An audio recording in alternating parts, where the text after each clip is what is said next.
We'll get your Bibles out, turn to Isaiah chapter 13. That's where we're going to be starting from this evening. We've been working through Isaiah. We're about to be taking a break from Isaiah and moving over to the book of Daniel. But I wanted to cover this fairly lengthy section of Isaiah before we make the move.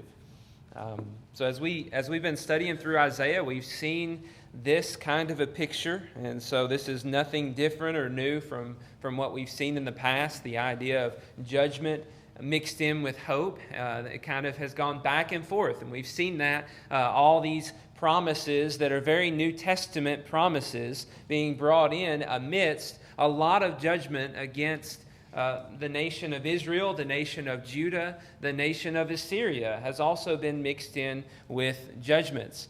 And now, as we come into chapter 13, we see more judgment. And as we look at this judgment, it doesn't end for a while. But there is, again, mixed throughout periods of hope and discussions of hope. So we're going to see that as well. And as we look at this section, we notice something peculiar. The focus has shifted away from God's people somewhat. They're brought in here some, but the focus has kind of expanded. It's as though we've backed up and we've taken kind of a 30,000-foot view of all the nations that are surrounding God's people, and now God is going to predict judgments against those surrounding nations. God does this quite a few times in the prophets. In the book of Ezekiel, we have a lot of chapters, like almost 10 chapters devoted to judging different nations. Jeremiah also has many chapters devoted to judging all these different surrounding nations. And whenever we open this up and whenever we look at judgment against surrounding nations, we need to recognize that this is a message of hope for those who are God's people. Because if you're living in a world where the people all around you are corrupt and evil, and the nations around you are corrupt and evil, and they are doing better than you, and they are mocking you and taking advantage of you maybe, and even robbing you in some ways, then the idea that God is going to give them justice and judgment is going to give you a sense of hope for the future. That God will make things better, that God will make things right. And in our day, we have a period of somewhat peace and security in our country. That may not always be the case, but as we struggle to relate to this, I hope that we can see it a little bit through their eyes and how they would view this. But what's really interesting is, as we read through this, that judgment was very real to them. Judgment was not some, figment of their imagination. It wasn't something that, they were just told about and they'd never really experienced in any way. They had been experiencing God's judgment for quite some time. He had come in judgment against them in many different ways, with plagues, with pestilence, with droughts and famines, all kinds of different ways. God is bringing about judgments, and it was very real to them. And now God says the realness of the judgment is going to be felt outside the borders of Israel. And look at where he starts. Look at chapter 13, verse 1. The oracle concerning Babylon, which Isaiah the son of Amoz saw. He starts with Babylon. Now, if you're an Israelite, a Judean during this time, this seems kind of odd, he's talked a little bit about Assyria and the judgment of Assyria, but now all of a sudden Babylon's going to be discussed. And Babylon gets a lot of information, a lot of judgment against them, taking up multiple chapters of this book. And Babylon is put right here at the forefront of this judgment section. And we see that as it progresses, that God is foretelling the destruction not only just of this nation, but in great detail. Look at verse 17. Behold, I am stirring up the Medes against them, who have no regard for silver and do not delight in gold. God is making it clear that they'll be judged, that they'll be destroyed. And he not only makes it clear that they'll be destroyed, but he also says exactly who he's going to use to destroy them. And look what else he says. Look in verse 1 of chapter 14. For the Lord will have compassion on Jacob and will again choose Israel. and will set them in their own land. And sojourners will join them and will attach themselves to the house of Jacob. And the peoples will take them and bring them to their place, and the house of Israel will possess them in the Lord's land as male and female slaves. They'll take captive those who were their captors, and rule over those who oppressed them. When the Lord has given you rest from your pain and turmoil and the hard service with which you were made to serve, you will take up this taunt against the king of Babylon. And then he goes, and the rest of chapter 14 is a taunt against the king of Babylon from the Israelites, from the Judeans. And so God is describing this destruction of this great nation, Babylon. And as he's describing it, he says, I'm going to bring all my people back into the land. I'm going to restore them. I'm going to make them rulers over those who had ruled over them. I'm going to make them captors of those who had captivated them. And I'm going to provide for them the opportunity to taunt those evil, wicked people of the Babylonians. Now, this is showing us that God has the power and the ability to destroy what will be a great and powerful nation. But what is really interesting about this text is that Isaiah is writing all this, as I've said before, over 100 years before Babylon is anybody. Like right now, at the time Isaiah is writing this, Babylon is just a hole in the desert. It's just a little dirt city that doesn't mean anything to anybody. It's of no significance.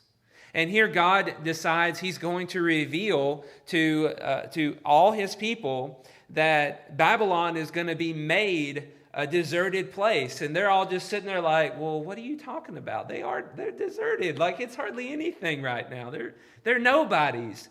And God says, I'm gonna destroy them, knowing what's going to happen in the future, making it very clear that he has the foresight, the ability to see the future. And he even calls out and says, I'm going to send the Medes against them to destroy them. And he calls out and says, I'm going to have compassion on my people and bring them back from their captivity. He is foretelling the future right here in this judgment against Babylon.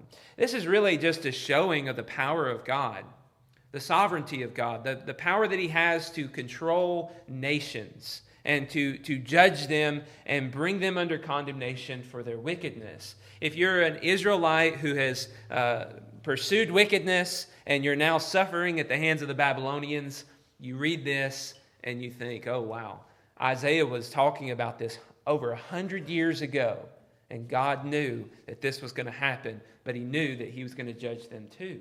So God is providing for the people well before they even realize that he could provide for them. As you read throughout this section, we're not going to read it all. It's a little too much for us to cover in one section, but I didn't want us to spend week after week talking about judgment against this nation, judgment against that nation. I wanted to kind of bring all this together, so we're going to jump around a little bit.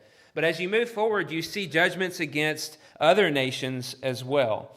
He mentions the Assyrians very briefly, verses 24 through 27 of chapter 14. Then he moves on to the Philistines in the very end of the chapter, and then he goes to Moab in chapter 15 and in chapter 16. Moab gets a considerable bit of information about them. And I'd like to notice one of the things that he points out about Moab, after saying they're going to be destroyed because they are proud. Listen to this, verse 16. We have heard of the pride of Moab, how proud he is, of his arrogance, his pride, and his insolence. In his idle boasting, he is not right. So there's this picture of pride in the Moabites. Really, pride is the problem throughout all of these. And God is going to bring them into judgment, and he's going to provide their spoils for his own people. That's kind of the way that he displays this. But they're all very proud. They're very arrogant. They're taking up their taunt against God's people. And as he's saying all of this, notice back in verse 3 that he says, verse 2, let's start. Like fleeing birds, like a scattered nest, so are the daughters of Moab at the fords of Arnon.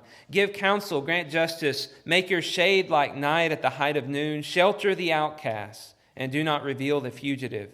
Let the outcast of Moab sojourn among you. Be a shelter to them from the destroyer, when the oppressor is no more and destruction has ceased, and he who tramples underfoot has vanished from the land. Then a throne will be established in steadfast love, and on it will sit in faithfulness in the tent of David, one who judges and seeks justice and is swift to do righteousness. Notice there's this little bit of hope being stated for Moab. We're going to see hope in just a minute, and I'll refer back to this text. So there's all this judgment against Moab and against all the people. Look at verse 7 of chapter 17. It says, "In that day man will look to his Maker, and his eyes will look on the Holy One of Israel. He will not look to the altars, the work of his hands. He will not look on what his own fingers have made, either the Asherim or the altars of incense." Notice here he's bringing judgment against Damascus, and he's saying they're going to stop all this foolish idolatry. They're going to stop trusting in themselves and their own abilities to create gods, and they're going to start trusting in me. Now look at verse 12. It says, "All the thunders of many peoples, they thunder like the thunderings of the sea. All the roar of nations, they roar like the roaring of mighty waters. The nations roar like the roaring of many waters, but he will rebuke them, and they will flee far away, chased like chaff on the mountains before the wind, and whirling dust before the storm. At evening time, behold terror. Before morning, they are no more. This is the portion of those who loot us, the lot of those who plunder us." Notice judgment against all these nations. Nation after nation after nation. He goes into Cush, he talks about them, he talks about Egypt, and he says, this is the thundering of many nations. They're all coming up against God's people, and God says they're going to have terror in the night, and by the morning, they're not even going to exist anymore. They're going to be judged, they're going to be destroyed, but the judgment's not the end. Notice at the end there it says that the people are going to be plundering them. As they have plundered us, the people of God are now going to plunder them. So overall, the judgments that are being made are being connected with a little bit of pictures of hope, and we're really going to bring that out in just a minute, like I said. But notice as we read through this that there's even more judgment, not just against all these nations. There's obviously a lot of judgments against a lot of nations, but even against God's own people. Look back at chapter 17 and verse 10. This is a description of judgment against even God's own people. "For you have forgotten the God of your salvation. You've not remembered the rock of your refuge. Therefore, though you plant pleasant plants, say that 10 times fast, and sow the vine branch of a stranger, though you make them grow on the day that you plant them, and make them blossom in the morning that you sow, yet the harvest will flee away in a day of grief and incurable pain." Notice they've forgotten God, and God is bringing judgment. Go to chapter 22, and this is in chapter 21 they have another description of judgment against Babylon. But chapter 22, verse 8, notice this is a judgment against God's people. Starting at verse 8. "He has taken away the covering of Judah.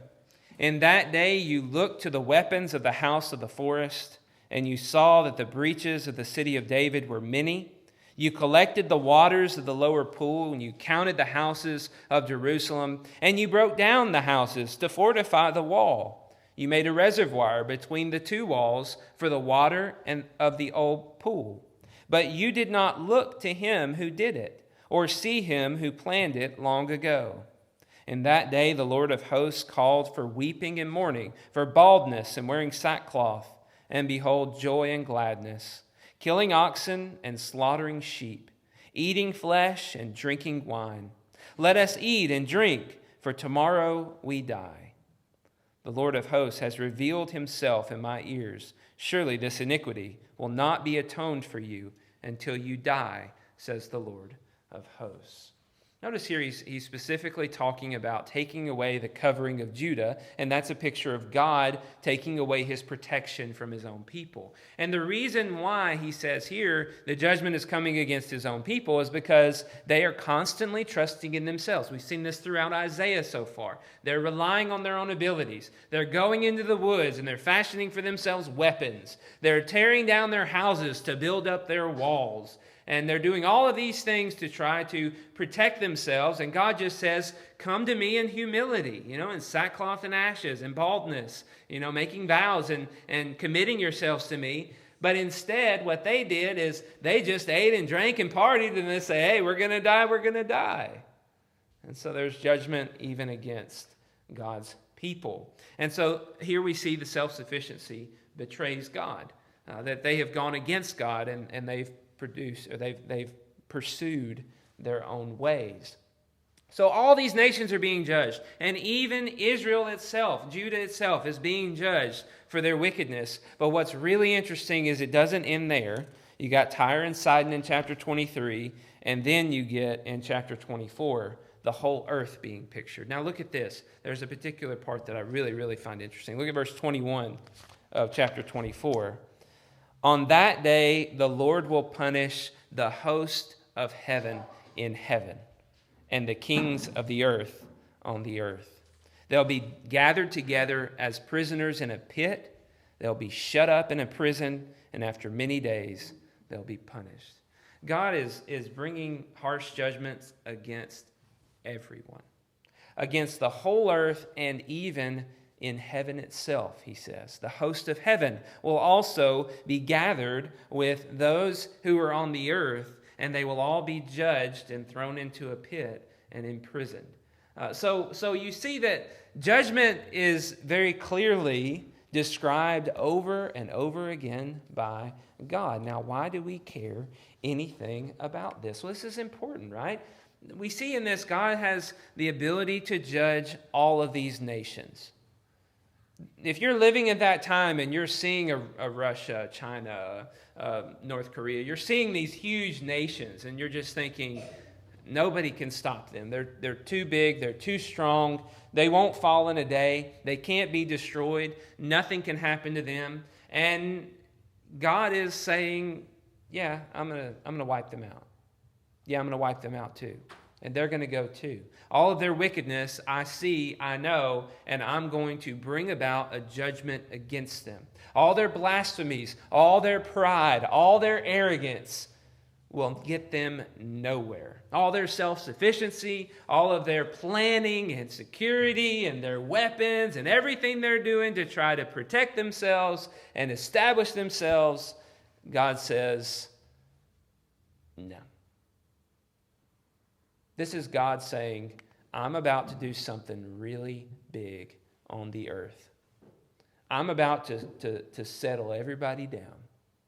The same thing that we've seen in the past is about to happen again. There's this cycle that we see throughout the Bible in the Old Testament. The men on earth become very proud, very arrogant, and God brings them back down. The flood was the big one, right? It really cut down the pride and the arrogance of men and the willful defiance and disobedience of men. But then you have the Tower of Babel again, this kind of instance where they're building themselves up to be great, and then God scatters them and cuts them down. Then you have many famines on the earth. You have many trials. You have Israel themselves being made up to this great nation that comes in and brings judgment against all the earth that they come up against. And now you see God is saying, I'm going to bring another judgment. And I'm going to wipe out all these nations that have lifted themselves up and appear to be so good and so righteous. But they're really very, very wicked. And so overall, the picture you see as you're going through this judgment is that God has that power. God has that authority.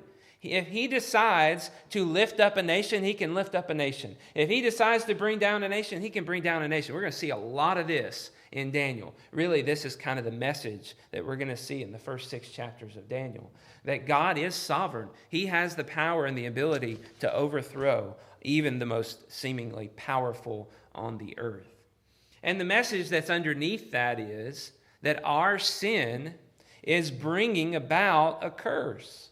Our sin is bringing about suffering and anxiety and turmoil and terror. You know, it's not that God is just mean and he's wanting to punish people, but it's that people are worthy to be punished. You know, we deserve to be punished because we are bringing about terror on our brethren, on other people, and we are lifting ourselves up and throwing down the innocent, and that deserves punishment. If you look at chapter 24, verse 4, look at what it says here. It's really also very interesting. This chapter 24 is basically a judgment against the whole earth. And saying the whole earth's about to be destroyed, even though it's not actually what happened in the most literal sense, but it is certainly extensive destruction on all the nations that were on the earth. But look at verse 4. The earth mourns and withers. The world languishes and withers. The highest people of the earth languish. The earth lies defiled under its inhabitants. For they have transgressed the laws, violated the statutes, broken the everlasting covenant. Therefore, a curse devours the earth, and its inhabitants suffer for their guilt. Therefore, the inhabitants of the earth are scorched, and few men are left. You see the picture of destruction happening on the earth, and barely any left. It's this picture of burning it up, destroying the earth and only leaving a few remaining. So God is foretelling a lot of judgment, a lot of terror against the earth at this time. And this is Isaiah speaking, and there's been a great atrocities that have happened under the Assyrian Empire, and there's going to be more atrocities that are going to happen under the Babylonian Empire, and God is eventually going to use the Babylonians as a hammer to destroy many nations and other nations as well to destroy and to judge. So overall, a picture of judgment. But let's now look again at this kind of idea of hope. The first one that we saw, we went ahead and looked at it. I jumped the gun because I was excited. I probably shouldn't have. But was in chapter 16. You notice that judgment against Moab had this statement of renewal from David, that God was going to set up a new David. Verse 4 again, let the outcasts of Moab sojourn among you, be a shelter to them from the destroyer. When the oppressor is no more, the destruction has ceased, and he who tramples underfoot has vanished from the land. That verse right there is telling us that God is instructing his people to bring in those who he's judged. He's judged the Moabites. He brought about destruction on them because of their pride. And now all those who are outcasts and all those who are escaping for their lives, he tells his people, bring in those sojourners, take care of them until, and even hide them, shelter them, prevent them from being found so that they can escape because the judgment is more wicked than it should be. And we read about that in other texts. But then verse 5 says, then a throne will be established in steadfast love, and on it will sit in faithfulness in the tent of David, one who judges and seeks justice and is swift to do righteousness. You take a few seconds and you just think about that phrase right there, and you know who that's talking about. God's foretelling that he's going to set up and establish a king who will rule as God intends and who will save from the curse of judgment, who will bring about redemption, who will bring about salvation, who will have steadfast love, who will be faithful, who will do judgment and provide justice, but he will do everything in righteousness. This is the same thing Isaiah's been talking about earlier, the shoot of Jesse that was foretold. And then later we read in verse 19, as we're studying about the Egyptians and their judgment, we learn this. Look at chapter 19, starting at verse 20, or verse 21, sorry. It says, and the Lord will make himself known to the Egyptians, and the Egyptians will know the Lord in that day, and worship with sacrifice and offering, and they will make vows to the Lord and perform them. Well, that's interesting. I mean, if you follow the story along in the Old Testament, who is Egypt? I mean, these guys are the bad guys, right? All throughout the Old Testament. Joseph went there and found rescue, and he was okay. And then after him, it just went bad. They became the oppressors and the captors, and they ended up causing a lot of suffering for Israel. And God brought judgment against them. Well, now God is saying, I'm going to bring judgment against Egypt. But then he says, after that, I'm going to make myself known to them. And they are going to worship me and serve me, and they're going to acknowledge that I am the one true God. They're going to go from paganism to faithfulness.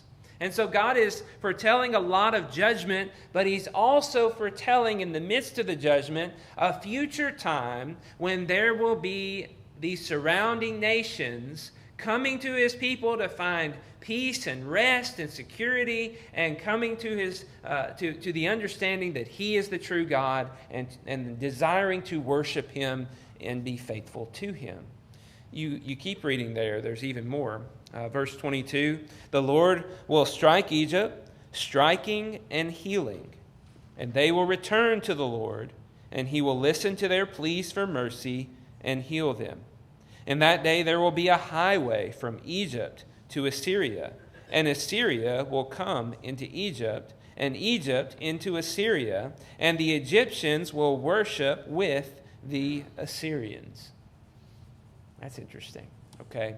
If you're aware of history at this time, Egyptians and Assyrians aren't really friends. They're enemies. The Assyrians are really desiring to come down into Egypt and to destroy Egypt and to take Egypt over. And Israel and Judah are kind of in between the two, right? And they're kind of being tugged one way or the other between Egypt and between Assyria. And God says he's going to listen to Egypt's pleas for mercy. He's going to heal them after punishing them. And then he's going to build a highway extending from Egypt all the way to Assyria. And you keep reading verse 24. It says, in that day Israel will be the third with Egypt and Assyria, a blessing in the midst of the earth, whom the Lord of hosts has blessed, saying, blessed be Egypt, my people, and Assyria, the work of my hands, and Israel, my inheritance. Now these are three nations that couldn't be more different. And yet, God is foretelling, taking that fractured people, all these divisions and dividedness, and making them into his people. The lamb will dwell with the lion, so to speak, as he said before, and the child with the adder, the snake. So overall, he's again drawing this picture of uniting all the people of the earth into the one kingdom that worships and serves him. And that is very New Testament. That's very much a picture of what we have today in the first century. So as we read through this, we see a lot of judgment. You go through the prophets, you expect to see a lot of judgment, right? But it's not just judgment. In the midst of the judgment, we see that God is wanting salvation, not condemnation. He is not excited about bringing all this judgment on the earth, except that he understands that the judgments aren't the end, but the judgments are the means to the end of humbling these proud people and bringing about their redemption. That's who God is. That's what God does. And so here in the midst of this big section where we have a lot of judgments, we really find revealed to us the heart of God, the heart that desires to restore. And especially as we see David, the seed of David being brought into this, we see clearly his desire is to restore all the nations to him through the reign of Christ. That's what he's all about. And that's the message of this huge section of judgment. And that's the message of all the sections of judgment that are scattered out throughout all these nations in Ezekiel and in Jeremiah and all these other places. It's a very similar picture. And so we might just want to skim through all that and say, well, does any of this have to do with us? But instead, we want to embrace this. Okay? We want to see the value in this text and in all the wonderful things that are being shared with us. We might say, why do I care about judgment? Well, We need to embrace the story of judgment because that's our story. That's our story. The wickedness of those nations is the wickedness of us. We could have read through and seen all the wickedness that they did, but even just the pictures that we saw of trying to be self-sufficient and going out to the forest and making all these weapons and tearing down our houses to build up walls. I mean, doesn't that sound like stuff we do instead of trusting in God and putting our faith and trust in Him? I mean, all the wickedness that we read about that they're involved in could easily be seen as ours. And ultimately, whatever wickedness we're involved in has made us worthy of judgment and worthy of condemnation. But we see that the pride is the biggest one, right? The arrogance and the pride. All of that wickedness needs to be confronted. And God wants it confronted. He wants to say, you're wrong and you deserve the judgment that I'm about to bring, so that we'll be humbled. And so that we, instead of receiving judgment, will receive mercy and grace. Because that's really what He's after. He is patient, and He's waiting for us to do that, for us to turn away from our wickedness and to seek His mercy and His grace. And if we will seek after that, then we will find that God wants to save us. He does not want to condemn us and destroy us. We should be, because of these statements of judgment mixed in with hope, falling in love with God's Word and falling in love with God who has revealed this to us. Every time we open up the book of Isaiah and we see these little glimmers of hope in the midst of judgment, we should be seeing we ourselves are worthy of judgment, but God doesn't want to judge us. He doesn't want to condemn us. He wants to get past the time of suffering and move into the time of restoration and redemption. And that's why He sent us His Son, to save us, to redeem us, to forgive us. Next time that we get into Isaiah, we're going to see a lot of pictures of hope and love and mercy, as God has made so many promises that He's really going to be hitting on a lot as we move forward in Isaiah. So I'm looking forward to that very, very much. There will be judgment mixed in, but there will be a lot of statements on hope. But right now, we're just going to kind of put a bookmark there in Isaiah, and we'll come back and start off with chapter 25 next time. So thank you very much for listening tonight. I hope that this message has helped you in digesting the prophets a little bit better. We didn't do a whole lot of reading and diving into all of that. It's a lot to read, a lot to study. I encourage you to finish looking through that in your own time. But right now, we'll offer you an opportunity to submit your life to Christ if anybody needs to do that. If you're struggling in some way, you need prayers, this is a wonderful opportunity for you to let us know that so that we can lift you up in prayer and hopefully help you in any way that we can. Will you please let us know what you need? Please come as we stand and as we sing.